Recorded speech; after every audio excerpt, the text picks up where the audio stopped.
Have you ever been to a networking event and you get back to the office and all you have is a pile of cards of people you don't really know and no real connections? Well, then you need to watch this webcast.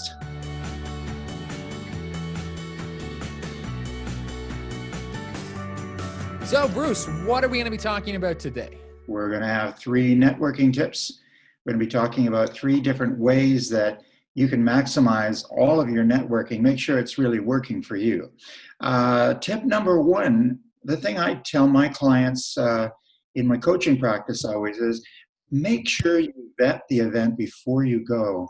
Get some information, because there's nothing, I've been to them before, and it's kind of disappointing when you get there and you realize nobody is a prospect, nobody is a likely referral partner. Now, of course, they could be friends, but that's another story. That's probably for your social life, right?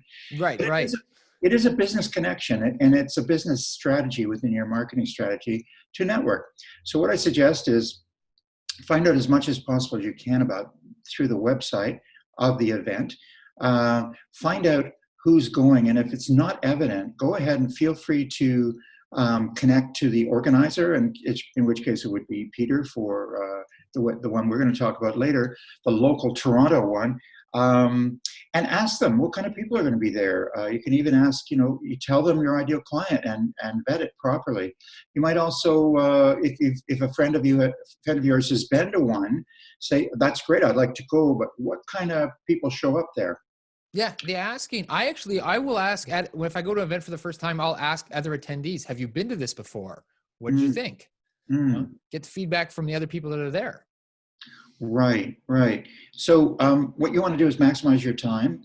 You want to make sure you're at the right event with the right people, the right time. The other piece with that is that make sure you're going to enjoy it on some level. So there's certain kinds of events that maybe you're not thrilled about, like large groups, like 300 people or something, just doesn't work for you. That's okay. Find one that works for you. Find it as much as possible. Go to several and find out where's your happy spot, and then keep going to those. That's right. Yeah, that's fantastic. Like, if it feels like it's an effort or work all of the time, you're less likely to do it. So you want to make it sure it's something that fits you. So you're more likely to go. Yeah, So, and there's lots of choices.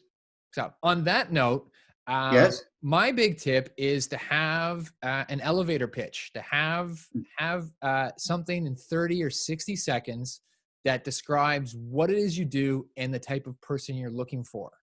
And more than just having one, practice it and test it out. Because I've gone to many network events where after a 5 or 10 minute conversation, I've walked away having no idea what somebody does. They think they're being quite clear, or, they're a consultant. That's a big one. So what do you do? Oh, I'm a consultant. Nothing. I don't have a reference point. So I don't understand the industry you're coming from. And again, the problem with that, if you don't clearly and concisely let people know what it is you do and who you're looking for, they can't connect you with anybody. That's true. And they're confused. Let's do a little improv here. Why don't we pretend we're meeting, and why don't you just say, ask me what I do for a living? Sure.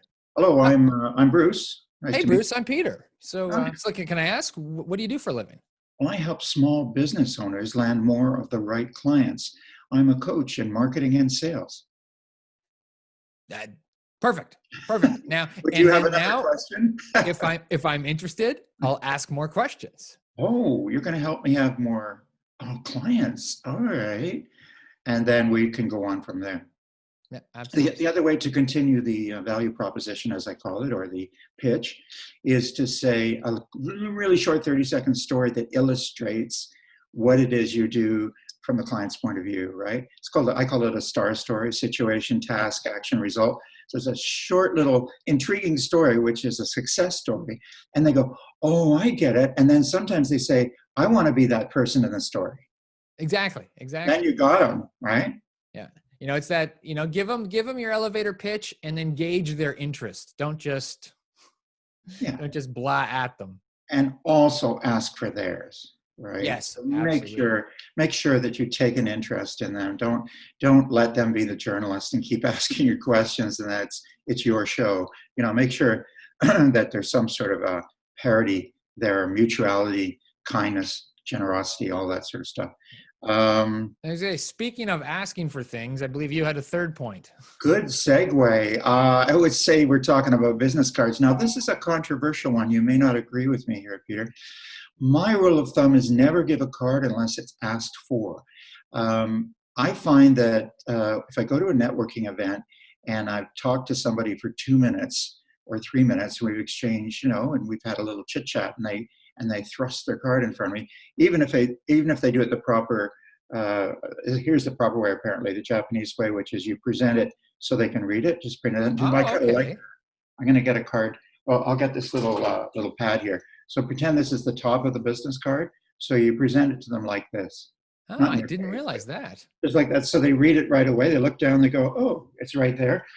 It's also a little more gracious than here.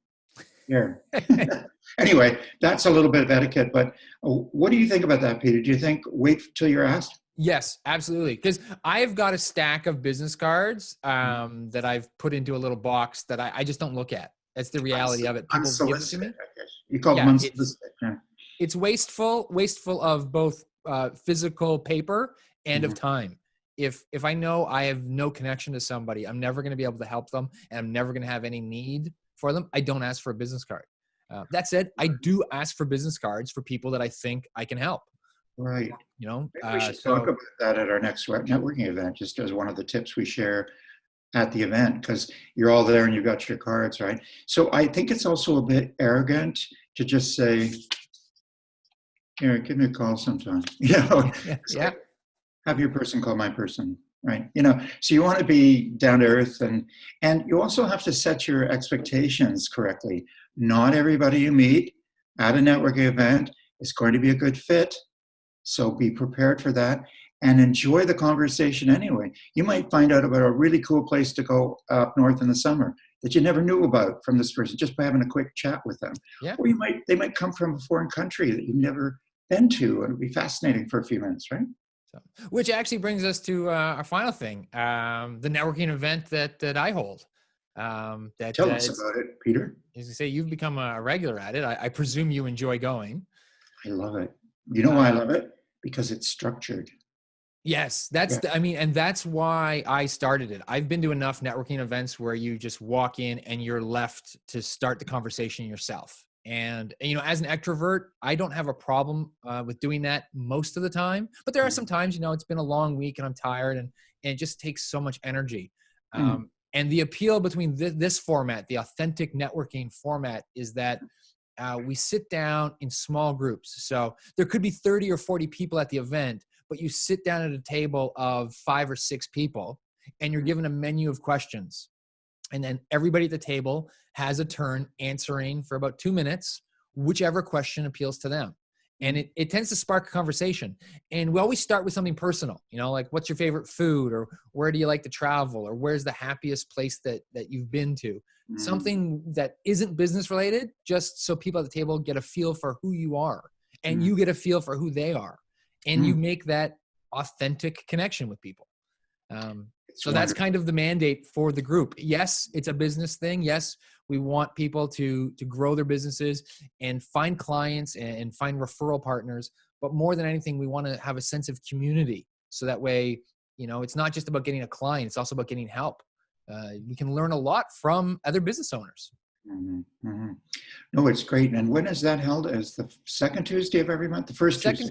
Second Tuesday of the month. It's down at Yonge and College in downtown Toronto. The bar is called Mickey Finn's. It's across the street from Maple Leaf Gardens and just steps away from the college TTC station. Yeah, apparently the hamburger is pretty good too if you want to get there early and have some food. Or I'm a vegetarian, but I've heard good things about the hamburgers. The veggie burger is very good as well. So you're welcome to stay behind, have some food, or you can have some food during the session. There is a part of it at the top where we mingle freely and talk to people and have a drink or two. And then we sit down and we go sit at tables. And I really, really appreciate that. That's why I'm going back. So I'd love to see anybody watching. You're more than welcome to join us. Check out the URL below. It's on meetup.com, all the details, and the next event will be listed there. Okay. See you next time.